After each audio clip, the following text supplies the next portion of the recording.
2월 8일 수요일 마태복음 9장 14절로 26절 말씀. 그때 요한의 제자들이 예수께 나와 이르되 우리와 바리새인들은 금식하는데 어찌하여 당신의 제자들은 금식하지 아니하나이까? 예수께서 그들에게 이르시되 혼인집 손님들이 신랑과 함께 있을 동안에 슬퍼할 수 있느냐? 그러나 신랑을 빼앗길 날이 이르리니 그때에는 금식할 것이니라. 생배 조각을 낡은 옷에 붙이는 자가 없나니 이는 기운 것이 그 옷을 당기어 헤어짐이 더하게 되며 새 포도주를 낡은 가죽 부대에 넣지 아니하나니 그렇게 하면 부대가 터져 포도주도 쏟아지고 부대도 버리게 됨이라. 새 포도주는 새 부대에 넣어야 둘이 다 보전되느니라. 예수께서 이 말씀을 하실 때에 한 관리가 와서 절하며 이르되 내 딸이 방금 죽었사오나 오셔서 그 몸에 손을 얹어 주소서. 그러면 살아나겠나이다 하니 예수께서 일어나 따라가시매 제자들도 가더니 12해 동안이나 혈루증으로 앓는 여자가 예수의 뒤로 와서 그 겉옷가를 만지니 이는 제 마음에 그 겉옷만 만져도 구원을 받겠다 함이라.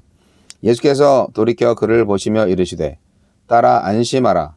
네 믿음이 너를 구원하였다 하시니 여자가 그 즉시 구원을 받으니라. 예수께서 그 관리의 집에 가사 피리 부는 자들과 떠드는 무리를 보시고 이르시되 물러가라. 이 소녀가 죽은 것이 아니라 잔다 하시니 그들이 비웃더라. 무리를 내보낸 후에 예수께서 들어가사 소녀의 손을 잡으시매 일어나는지라. 그 소문이 그 온 땅에 퍼지더라.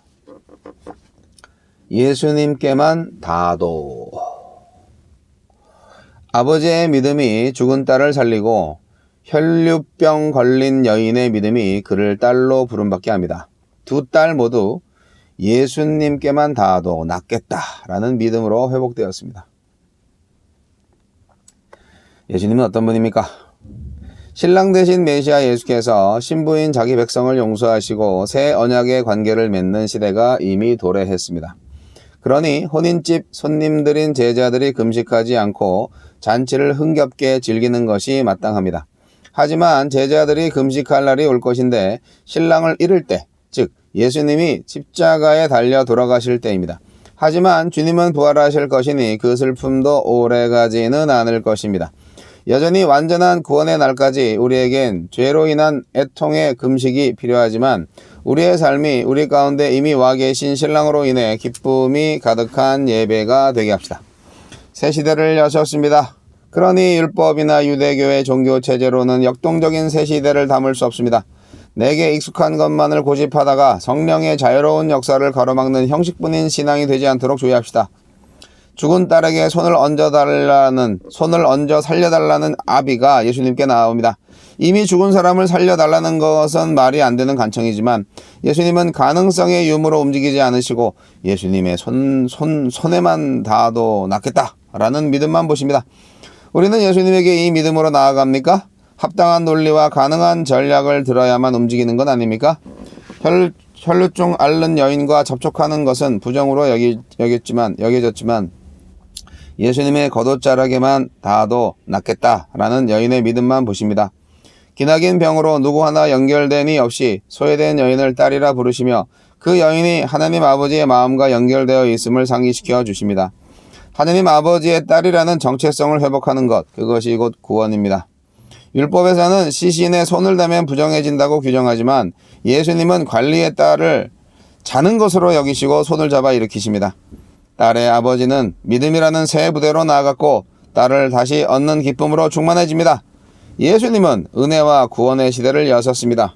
아낌없이 주실 줄 믿는 태도로 예수님에게 나아가는 자마다 그 기쁨을 누립니다. 주여, 자녀가 생명을 누리길 원하시는 하느님 아버지의 마음, 그 사랑에 눈뜨게 하소서. 예수님의 지상사역이 이제 엄청난 모습이죠. 그냥 옷자락에 손만 대도 자신이 갖고 있는 병이 나을 정도로 예수님의 신적 위력은 나타나기 시작했습니다. 뭐 하나님이시니까 엄청난 거죠. 그건 뭐 어쩔 수 없는 거죠. 당연한 거죠.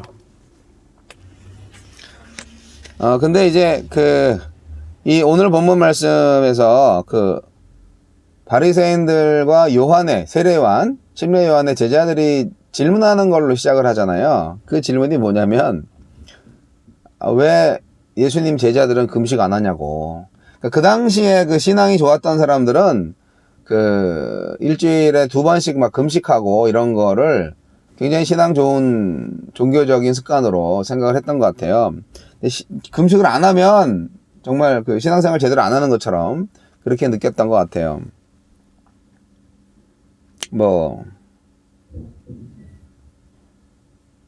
예수님이 답변은 아시죠? 네. 신랑이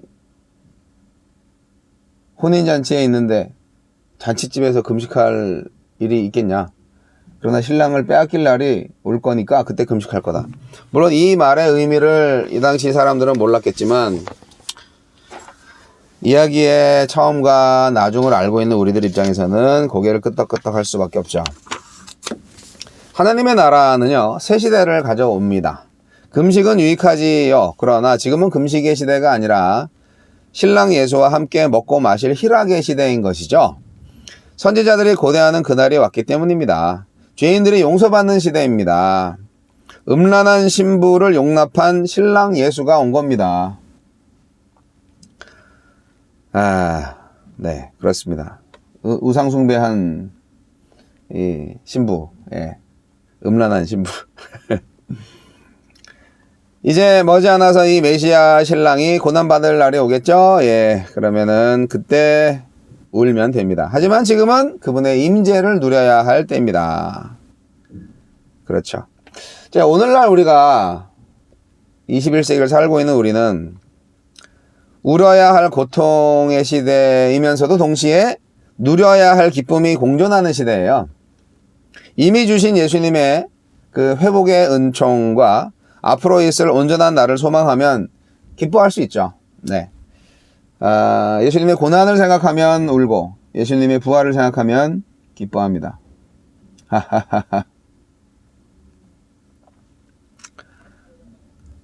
하느님의 나라의 새 시대는 율법이나 유대교의 종교체제로는 담을 수 없는 성령의 시대라는 것을 알아야 합니다. 정결한 것은 중요하지만 제의적 정결이나 율법이 정한 정결을 넘어서는 마음의 정결을 요구하는 시대거든요. 구약 정결법의 핵심이 원래 거룩이었어요. 이런 새 시대에는요, 전통만을 고수했다가는 내용을 잃어버립니다. 이 정신을 잃어버린다는 얘기죠. 율법의 진정한 정신을 잃어버린다 이거죠. 나에게 익숙한 것만을 고집하면 결국은 껍데기만 남고 내용은 없어져요. 성령은 자유로운 영이에요. 그래서 형식적인 신앙에 머무르지 마시고 자기 의에 사로잡힌 사람이 되지 마시고 자유로운 성령이 자유롭게 역사할 수 있도록 우리의 몸과 마음도 우리의 생활 습관도 자유롭게 만들어야 합니다. 예수님은 손을 얹어서 죽은 딸을 살려내시는 역사를 이루셨습니다. 근데 참 재밌는 것은 그 죽은 딸의 아비가 그렇게 요청을 했다는 거예요. 내 딸에게 손을 얹어 주소서. 그러면 내 딸이 살겠나이다. 아니 도대체 이런 믿음이 어디서 나오는 거죠? 정말 엄청난 거죠. 근데 이 딸을 살리러 가던 도중에 이제 겉옷만 잡아도 내 병이 낫겠다라는 또 하나의 딸이 있어요. 참, 이 하나님 나라의 딸들은 복을 받았네요. 그렇습니다. 하나님의 딸들, 복받은 딸들, 죽음에서 생명으로 옮겨진 딸들, 지독한 병에서 치유받아서 깨끗해진 딸들. 오늘 하나님으로부터 치유와 생명의 복을 딸들은 어떤 딸들입니까? 네. 하나님의 아들 예수님은 새 시대를 여셨습니다. 이 새 시대를 열었는데 이 새 시대는 어떤 시대냐? 혈통과 직업과 뭐 질병의 종류 이런 거를 다 따지지 않고 오직 믿음만을 보는, 믿음으로 나오는 자에게 화답하는 예수님의 사랑과 능력의 시대입니다. 지금은 은혜의 시대이고 치유와 해방과 구원의 시대입니다. 오늘날 21세기도 마찬가지입니다. 교회가 진정 화해를 하고 있나요? 치유를 하고 있나요? 자유를 주고 있나요? 사람들에게 참된 생명과 안전과 은혜를 전달하고 있나요? 오늘날에도 형식적인 것에서 자꾸 매여서 진정 자유로운 하나님을 향한 어떤 생명의 은혜 이런 거를 누리는데 조금 인색하신 교회들이 있어요.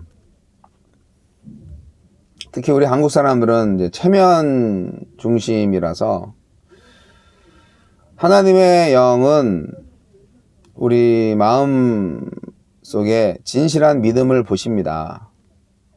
그래서 겉으로 드러난 모습이 어찌됐건 간에 그 진심이 하나님을 향한 진실한 믿음으로 나타날 때 우리에게는 참된 생명과 사랑의 완성이 이루어지고 하나님의 나라가 이루어지고 하나님의 백성이 되는 것이죠. 저와 여러분의 교회, 저와 여러분의 세상, 저와 여러분의 시대는 어떠한 시대입니까? 하나님의 나라가 왔습니다.